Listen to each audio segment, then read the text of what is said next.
This video is brought to you by Screenwrite.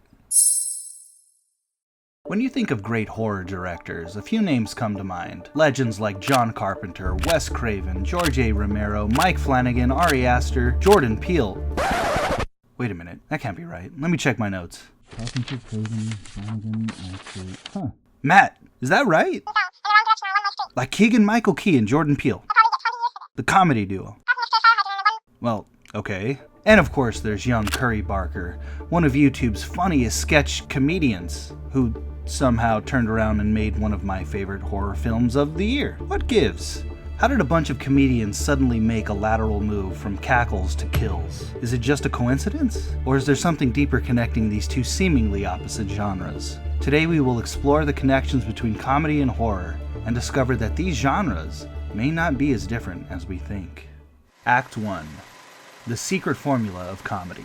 I'm a firm believer in letting information float in the air and disappear. I don't like to talk about it. As futile as it may seem to explain what makes something funny, it turns out there's a mechanism of sorts that helps us visualize the anatomy of comedy.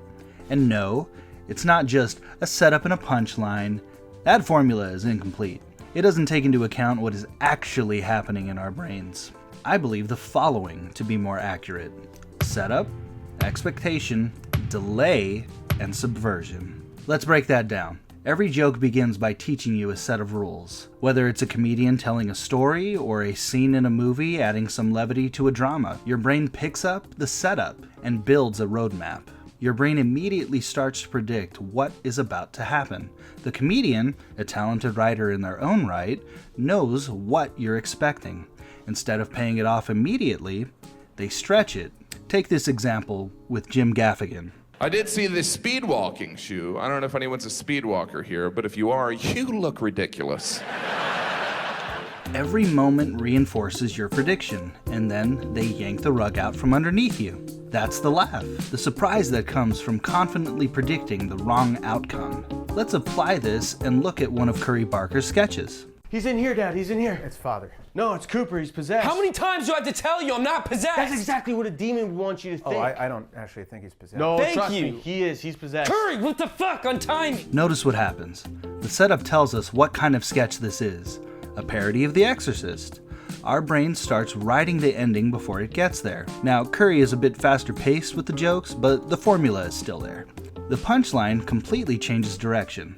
The joke works because we had an idea of where it might be going, but it pulls the rug out from under us. It's funny because we were wrong. It's controlled misdirection. But here's where this thing gets interesting.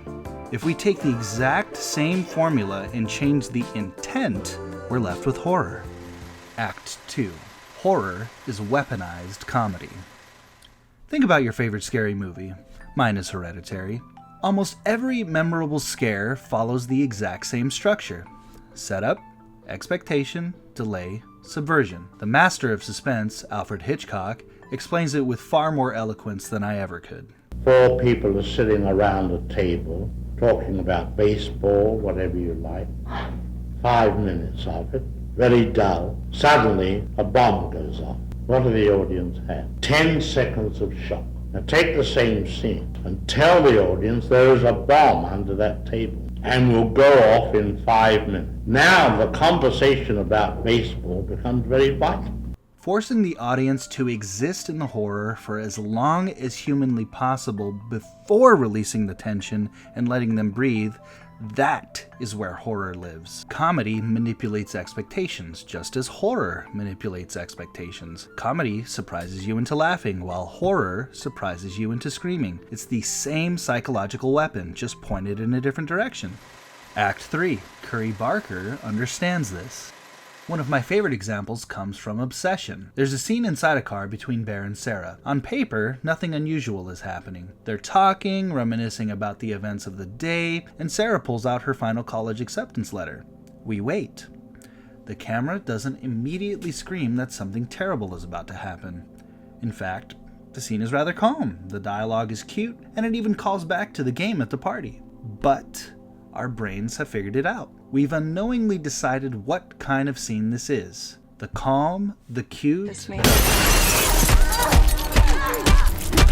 It completely shatters the expectation we've been building for the last several moments. The violence is shockingly brutal, especially considering the budget. But what actually scares us is the break. Not just the glass or Sarah's face, it's the broken expectation. The horror comes from allowing us to feel safe first. Then we get the punchline. Act 4. Jordan Peele does the same thing. Jordan Peele understands audience psychology better than almost anyone making horror today. Let's look at the hypnosis scene in Get Out. Chris sits across from Missy. It's already a little uncomfortable because Chris just got caught sneaking a cigarette, not to mention the odd goings-on earlier in the day. But their conversation is calm, if not a little awkward, but it's also sort of comforting. Nothing outwardly threatening is happening. Peele, to his credit, refuses to rush.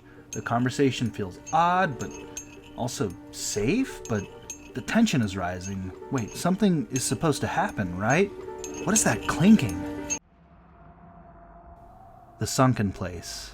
It's terrifying, silent, but because Peele spent several uninterrupted minutes teaching us to expect something else, we feel the same confusion and fear as Chris. Expectation, delay, subversion. Act 5. Why comedians excel at horror. Comedy is one of the hardest forms of storytelling to get right, and I think horror proves why. Comedians spend years studying audiences to learn timing, rhythm, pacing, performance, and heck, even silence. But above all, they learn to play the audience into their hands. Like a good magician uses sleights, a good comedian learns to misdirect audience expectations. Horror requires the exact same skill, because showing us the monster right away isn't scary, but timing the monster's reveal is. Even jump scares, though a cheap tactic, are effective because the audience believed they were safe from danger. Expectation, delay, subversion. And maybe that is the very reason why so many comedians make incredible horror filmmakers. Horror and comedy are 1 degree of Kevin Bacon from each other, 2 halves of the same whole. Jordan Peele and Curry Barker didn't learn a new craft because they didn't have to. They simply moved their goalpost. At the end of the day, comedy and horror ask the audience to do the exact same thing. Predict what happens next. The comedian smiles and proves you wrong. The horror director smiles, but you don't.